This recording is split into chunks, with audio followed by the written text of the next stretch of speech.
نے ارشاد فرمایا الصلاۃ معراج المومنین، نماز مومن کا معراج ہے۔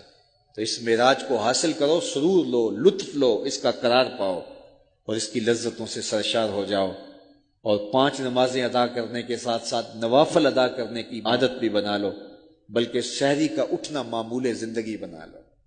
ایک روایت میں آتا ہے کہ سحری کے وقت جب بندہ اٹھتا ہے اور اپنی بیوی کو بھی اٹھاتا ہے کہ اللہ کی بندی تو بھی اٹھ اور نماز پڑھ، نوافل پڑھ، لیکن گہری نیند کے نشے میں بیوی نہیں اٹھتی۔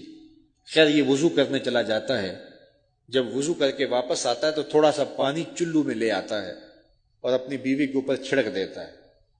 تو جب پانی چھڑکا جاتا ہے تو بیوی اٹھ بیٹھتی ہے اور یہ مصلی بچھا کے نماز پڑھنے لگ جاتا ہے، اور وہ بھی وضو کرنے چلی جاتی ہے۔ تھوڑی دیر کے بعد جب وہ وضو کر کے آتی ہے تو وہ بھی مصلی لے کے اس کے ساتھ بچھا لیتی ہے۔ تو شوہر پہلے نماز پڑھ رہا تھا، اب ساتھ مصلی بچھا کے بیوی بھی نماز پڑھنے لگ جاتی ہے۔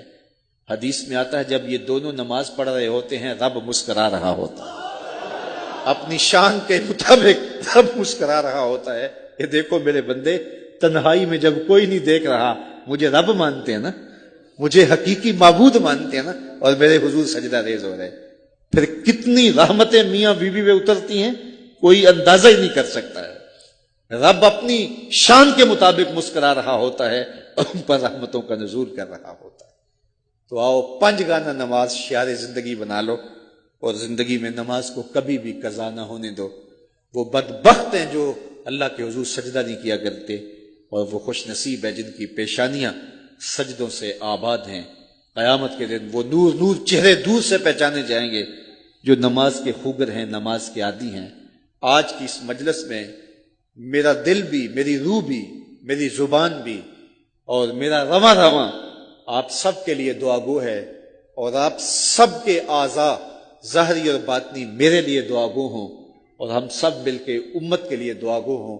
اللہ 5 گانا نماز کی توفیق عطا فرمائے، اور ہماری نسلوں میں بھی نماز کا نور باقی رہے۔ ہماری اولاد میں سے، ہماری نسلوں میں سے کوئی ایک شخص بھی نماز کی دولت سے محروم نہ رہے۔ یہ سعادت مندی اس کے مقدر میں لکھ دی جائے اور اس کی زندگی کے اندر نماز کو شامل کر دیا جائے۔ اللہ آپ کو جزائے خیر عطا فرمائے۔ آج کہا جاتا ہے کہ اس طرح کی باتیں سنی جاتی ہیں کہ جو جذبات کو حرارت دیں، گرمی دیں، لیکن ہماری یہ ضرورت ہے، اس وقت تقریباً 90% طبقہ امت کا نماز نہیں پڑھتا ہے، اور صرف 10% لوگ نماز پڑھتے ہیں۔ تو پوری امت کے اوپر نماز فرض ہے، واجب ہے، لازم کی گئی ہے۔ اللہ توفیق دے۔ آقا کریم علیہ السلام کی مجلس نور سجی ہے۔ حضرت انس بن مالک رضی اللہ تعالی عنہ روایت کرتے ہیں، ایک شخص آیا اور حضور کی خدمت میں عرض گزار ہوتا ہے، متی الساعہ یا رسول اللہ، اے پیارے رسول صلی اللہ علیہ وسلم، قیامت کب آئے گی؟ اگر ایک طالب علم پوچھ رہا ہو کہ استاد جی امتحان کب ہوں گے، تو اس کا مطلب صاف صاف یہ ہے کہ اس نے بھرپور تیاری کر رکھی ہے اور بے چینی سے اسے امتحانات کا انتظار ہے۔ تو اس نے کہا متی الساعہ، قیامت کب آئے گی؟ تو حضور نے اس کو جو جواب دیا، فرمایا ما اعددت لہا، قیامت کا پوچھ رہے ہو، اس کے لیے تیاری کیا کر رکھی ہے؟ تو شخص کا جواب سنیے، اس نے عرض کی ما اعددت لہا من کثیر صلاۃ ولا صوم ولا صدقہ ولکن احب اللہ ورسولہ، میں قیامت کی تیاری کے لیے نمازوں، روزوں اور صدقات کی کثرت نہیں رکھتا۔ بعض ہمارے خطبہ جوش خطابت میں کہہ دیتے ہیں کہ اس نے کہا کہ یا رسول اللہ، نہ میں نمازیں پڑھی ہیں نہ میں روزے رکھے ہیں۔ یہ کیسے ہو سکتا ہے کہ ایک صحابی رسول ہو اور وہ نماز نہ پڑھتا ہو اور وہ روزے نہ رکھتا ہو؟ اس نے روزوں اور نمازوں کی کثرت کی نفی کی ہے۔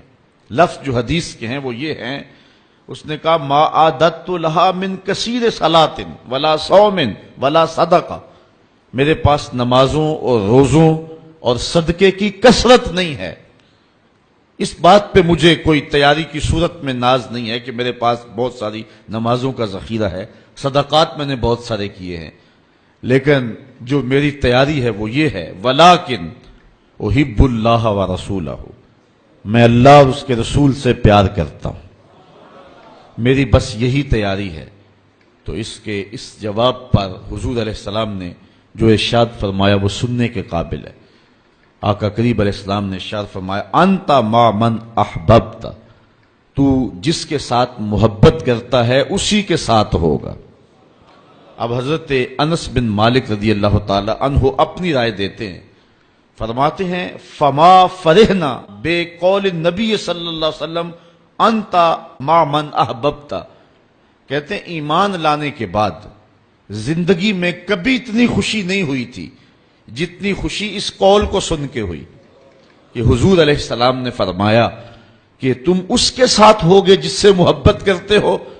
تو حضرت انس رضی اللہ تعالی عنہ مزید فرماتے ہیں انا احب النبی و ابا بکر و عمر و ارجو ان اکون بحبی ایاہم وان لم اعمل بمثل اعمالہم، کہتے ہیں میں اللہ کے رسول سے پیار کرتا ہوں، میں حضرت ابو بکر سے پیار کرتا ہوں، میں حضرت عمر سے پیار کرتا ہوں، اور ان کی محبت کی وجہ سے میری خوش نصیبی کہ میں ان لوگوں کے ساتھ ہوں گا، اگرچہ میرے اعمال ان کے اعمال جیسے نہیں ہیں، لیکن حضور کا یہ فرمان تو جس سے پیار کرتا ہے اس کے ساتھ ہوگا۔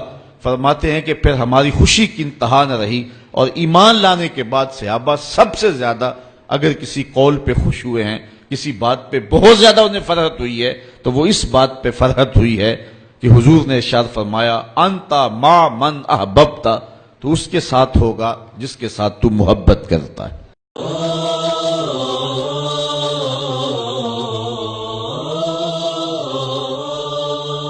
أخي المسلم، احرص على نشر هذه المادة، فالدال على الخير كفاعله.